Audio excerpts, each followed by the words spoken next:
And so that third time, when I got in trouble, I want to get a little bit ahead of myself. But anyway, this was the third time that I got in trouble, and I grew up in that era. You remember the old Miami Vice show on TV? Absolutely. like yesterday. Like Right. yesterday.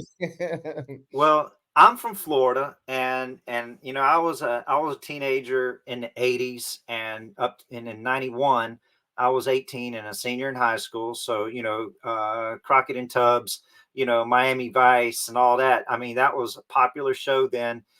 And I don't know, I lived some kind of fantasy in my head. When my co-defendant told me, hey, I need you to drive me to go do a drug deal, I just felt in my head like, this is like Miami Vice, and my friends are accepting me, and it's cool.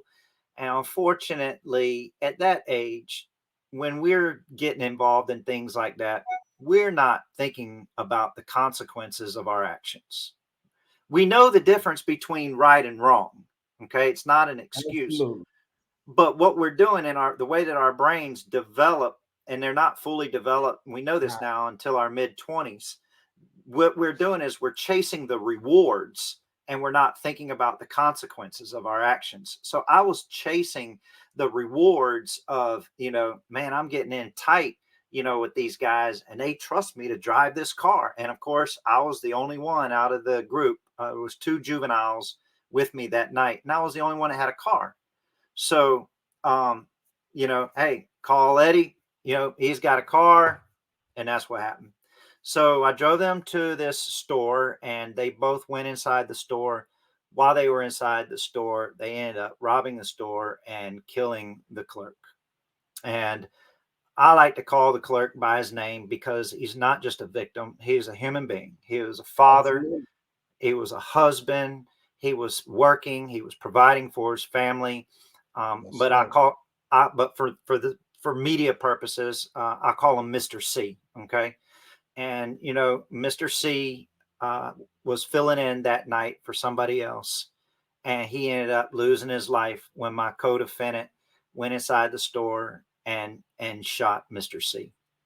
When my co-defendants came back out to the car, they were like, "Go, go, go, go!" So we left. It was later that night when my co-defendant, the actual trigger man, had told me what happened. We were arrested a couple of weeks after that, and I discovered that there are two types of first degree murder in Florida, and a lot of people don't know this.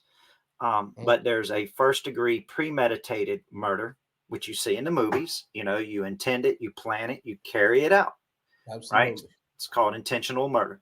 The other kind of first degree murder, and this is one that affects a lot of young people, right here in Florida, and actually wherever else there is a felony murder rule.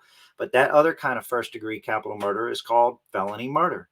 And in a felony murder case, you do not have to be the actual trigger man. But if you were a part of that underlying felony, like in my case, what I thought was a drug deal was actually an armed robbery. And because I had drove them there that night, and I do accept personal accountability for my role in that. And you will never hear me blame anybody else. You'll never hear me say, anything bitter or anything like that, because I accept personal accountability. I got myself in this mess, right? Now, Absolutely. it was more than I signed up for. Okay. But that's what happens when we're young and we choose false friends, because really bad things can happen very quick to otherwise good kids. And so when they came back out that night, and I was at my house, my co-defendant, the actual trigger man, that's when he told me. He said, "Hey, you want to know what happened tonight?" And I was like, "Yeah, what happened?" He says, "I killed somebody." And I couldn't believe him. I mean, this was a 17-year-old kid, right? And you didn't kill anybody. And then that's when he showed me on the inside of his pants, on the inside of his jeans, he had blood splattered on the inside of his legs. And that's when I knew that for real, that somebody, Mr. C, had been killed that night. And how old were you? I was 18 by 1 month. And in the eyes of the law, that made me an adult by 1 month. Yes, and now always, even in New York State, that felony murder, Hmm. which a lot of people don't know until we kind of grow up and go to the law library and learn about Mhm. these charges and what entails these charges. You know, you it's just like you pulled the trigger. You Yep. also accountable. You are liable for everything that trigger person did too. Yep. So there's nothing different, about it. And I always, I look at that too because I had co-defendants as well, in my situation, and I always like to, just like yourself, use that person's name, which is, I'll say for media purposes, Mr. J, Mhm. and he was 20 years old, just like myself. Mhm. He had a son just like me. He's a father. He was a son. Mhm. And I took that away from his family and society. I took a human being away from society, and there's nothing that I can repay. For what I did. Yeah. I don't allow it to be a crutch for me. This That's is right.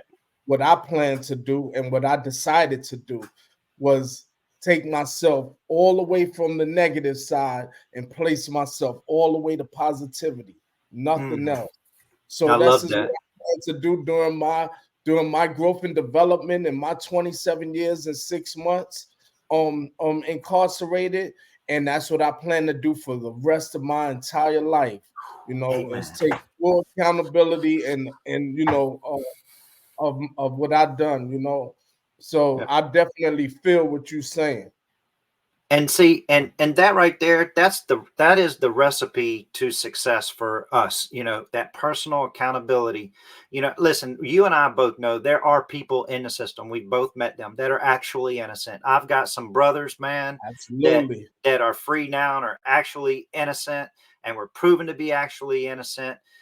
But you know what? For those of us that do accept personal accountability for the poor decisions that we made in our life, that places us on a whole new track of success in our life. And I tell you, if I had not been able to do that from the very beginning, and I'm gonna tell you, it wasn't easy.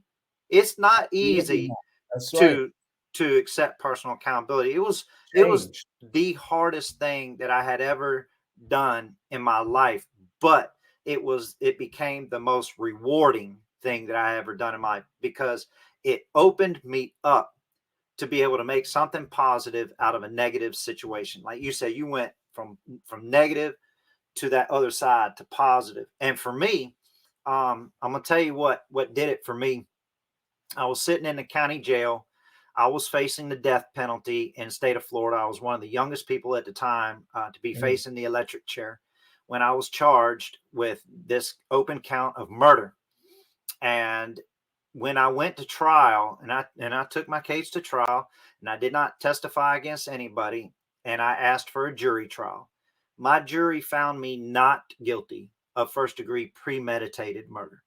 But mm. because of my role in the underlying felony, and because I had admitted that I drove my co-defendants there, that's where that felony murder rule came in. And I received the same sentence as the person who actually pulled the trigger. So I was sentenced to life in prison.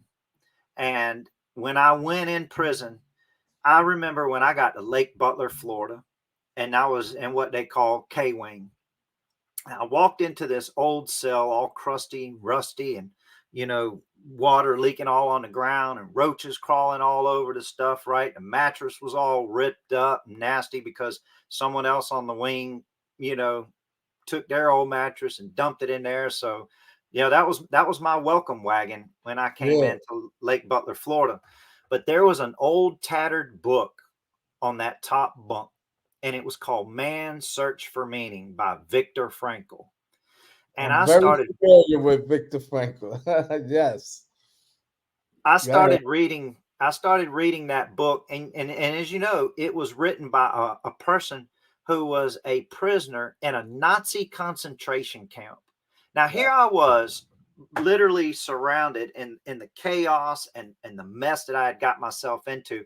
But man, when I started reading Viktor Frankl's book about what his circumstances were in a Nazi concentration camp, people dying left and right and being dumped in ditches, and they didn't know when they were going to eat or if they were going to eat. They didn't, some had shoes, some didn't.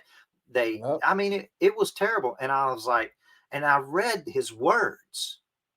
And in the midst of all that, his words was this: when you can no longer change a situation, says Viktor Frankl, the only thing left you have to change is yourself.